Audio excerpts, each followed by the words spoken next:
As we stand 26 days away from Election Day 2024, the political landscape is ablaze with fervent campaigning and speculation over which party will clinch power until 2029, with a plethora of new polls yielding both congruent and conflicting findings. Predicting this year's election victors has become a nuanced challenge. Hey everyone, and welcome back to FinEd, your favorite financial education channel. But before we delve into today's discussion, be sure to hit that subscribe button and activate those notifications so that you can stay up to date with our latest content. According to the Independent Electoral Commission (IEC), a staggering 27.79 million eligible voters are poised to participate in the upcoming 2024 national and provincial elections, a historic high since the dawn of South Africa's democracy. Remarkably, over 55% of these eligible voters are female. Set to unfold on May 29th, these elections will present voters with 3 distinct ballot papers and an unprecedented array of candidates. To put things into perspective, there are over 40 parties vying for spots on the national compensatory ballot, contending for more than 200 seats in national representation. But amidst this electoral flurry, the pressing question remains: for whom will these millions of voters cast their ballots? To shed light on this question, let's explore several key indicators that can potentially forecast the success of a political party in an election. As we navigate through each criterion, ponder the standing of the parties contesting this year's election and envision the score they might get on a scale from 1 to 10 for each.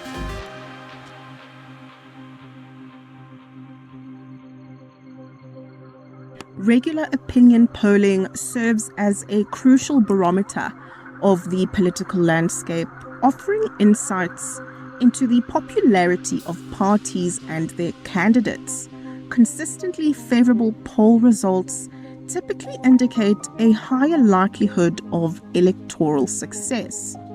In a recent poll conducted by Wits University professor David Everett in conjunction with previous surveys, projections suggest that the ANC may fare worse in the upcoming elections than previously anticipated.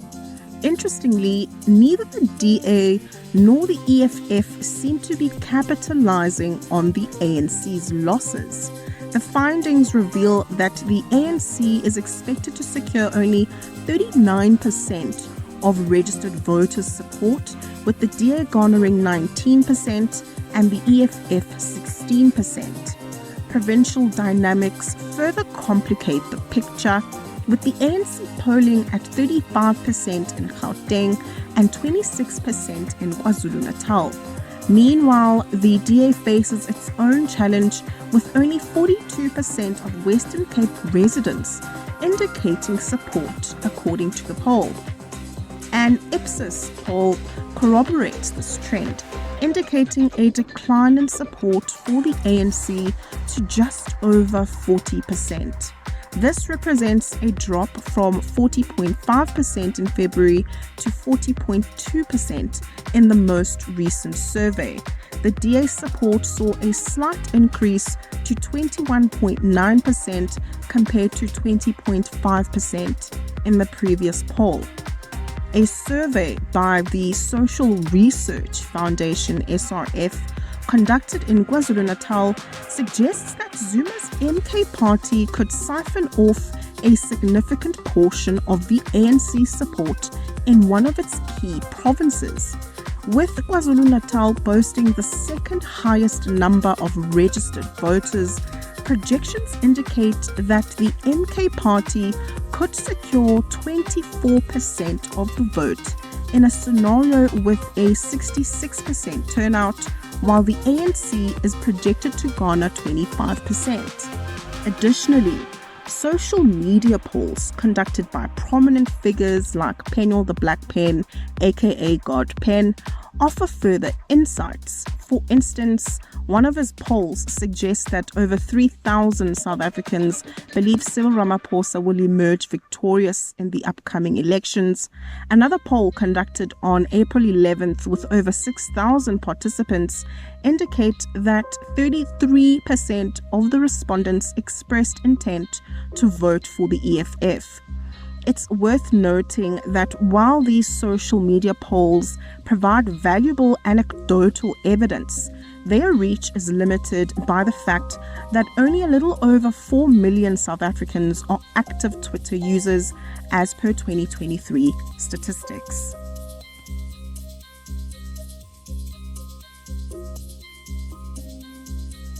The momentum of a party's campaign can serve as a telling indicator of its potential for success.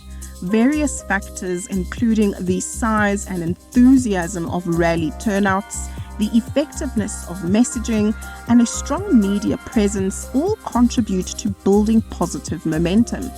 At its manifesto launch, the ANC spared no effort in filling Durban's Moses Mabhida Stadium to capacity.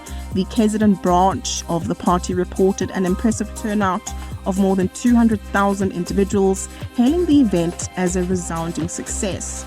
Similarly, the Economic Freedom Fighters launched their manifesto in Durban, attracting a crowd of over 60,000 people to the Moses Mabhida Stadium. The Inkatha Freedom Party witnessed a remarkable display of support as supporters and members packed the 56,000 capacity stadium for their party manifesto. Not to be outdone, thousands of Democratic Alliance members also convened at their party's manifesto event, demonstrating a formidable presence and signaling their commitment to the campaign. These large and enthusiastic turnouts underscore the fervor and momentum surrounding the respective party campaigns, suggesting potential traction and support among the electorate.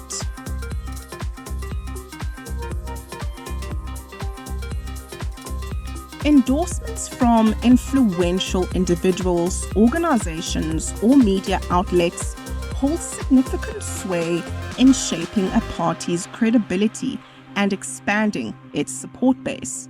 The late rapper AKA was a vocal supporter of the ANC, openly expressing his admiration for former President Jacob Zuma. Despite his untimely passing, AKA's staunch backing of the ANC, coupled with his fondness for Zuma, left a lasting impression. Many of his fans speculate that had he been alive, he would likely have thrown his support behind the MK party, given his previous expressions of nostalgia for the Zuma era.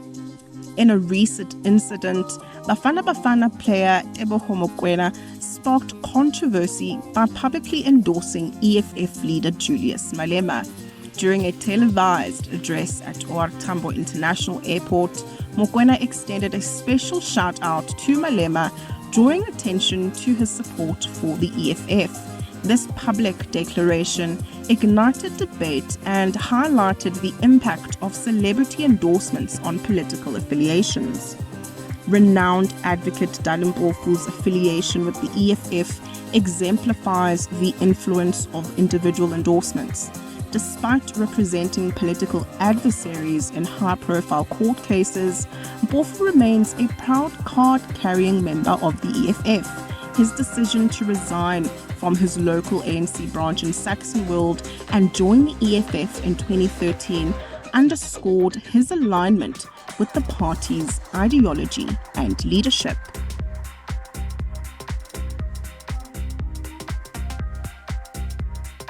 A party's capacity to secure substantial funds for its campaign often serves as a barometer of its organizational prowess and support from donors. According to data from the Outlier, a significant portion, 81% to be precise, of the 437 million rand in declared donations between 2021 and 2023 came from a select group of families, businesses, and trusts. Notable contributors include the Oppenheimer family with a contribution of 89 million rand, Martin Moshel with 59.5 million rand, the Batu Batu Trust with 45 million rand, and Fynbosch Capital with 30 million rand.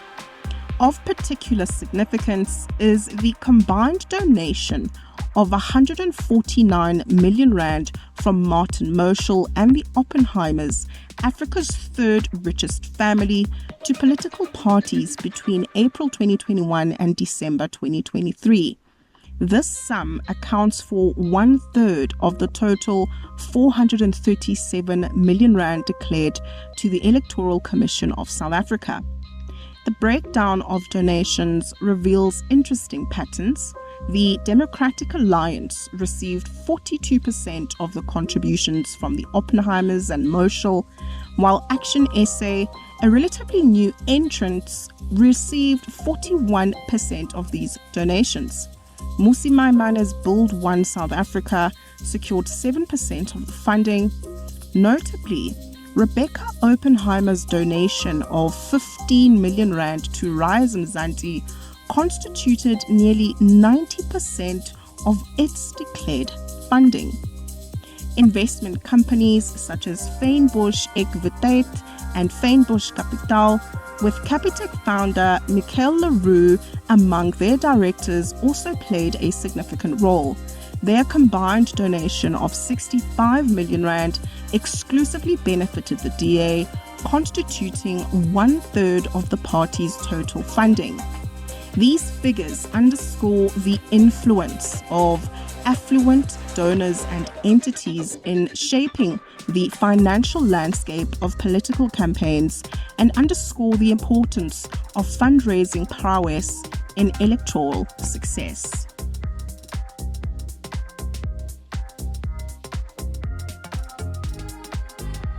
The performance of key candidates in debates, interviews, and public appearances holds significant sway over voter perceptions and consequently electoral outcomes.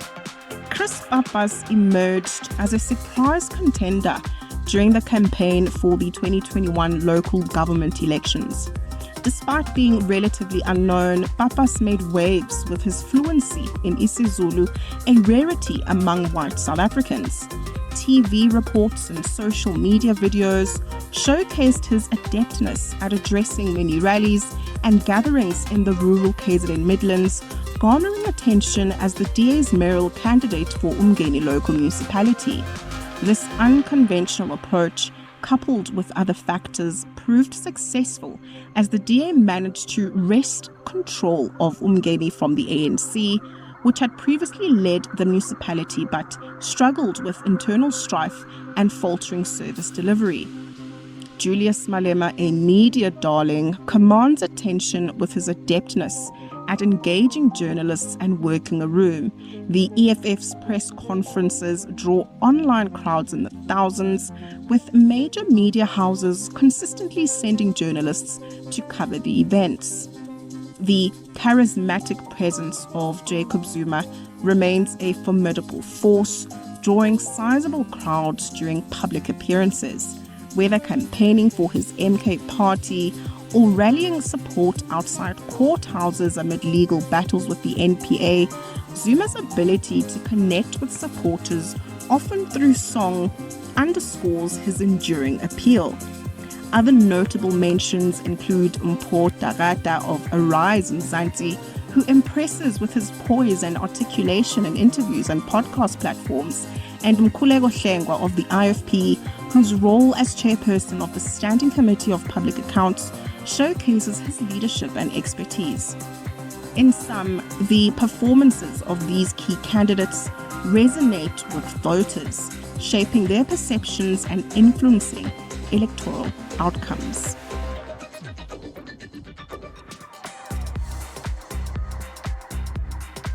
Understanding the intricacies of the political landscape at the local level is essential for gauging electoral outcomes. Factors such as demographic trends, historical voting patterns, and issues of significance to voters offer valuable insights into which party is poised to succeed in a particular region. Gayton Mackenzie's Patriotic Alliance sent shockwaves through the Western Cape, causing consternation for both the DA and the ANC. The PA's victories in wards previously held by these major parties during by-elections, along with its close call in Clanwilliam, where it challenged the ANC, highlighted the party's growing influence. Additionally, the ANC's success in capturing a ward in Polokwane from the EFF and the DA's triumph in seizing a ward from the ANC in the small town of Pearston in the Eastern Cape underscored the dynamic nature of local politics. The West Coast District, encompassing towns such as Saldanha Bay, Mauriceburg, and Vredendal, holds particular significance in the Western Cape's electoral landscape, constituting approximately 6% of the province's voting population. Within this district, Swartland emerges as the second most populous municipality, while Cedarburg ranks as the least populated. These demographic nuances, coupled with historical voting trends and local issues, shape the political dynamics within the region and offer valuable insights for parties vying for electoral success.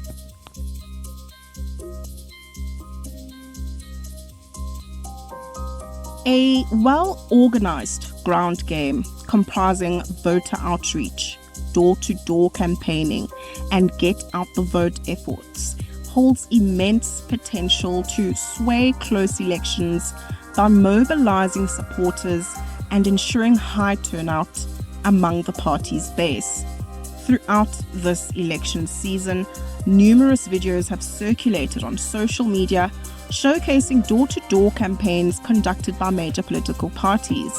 These efforts have generally been met with enthusiasm and widespread acceptance. However, the ruling party has encountered some backlash from certain communities where residents feel neglected and underserved. In some instances, ANC campaigners have even gone the extra mile, assisting with household chores like laundry, as depicted in the next clip.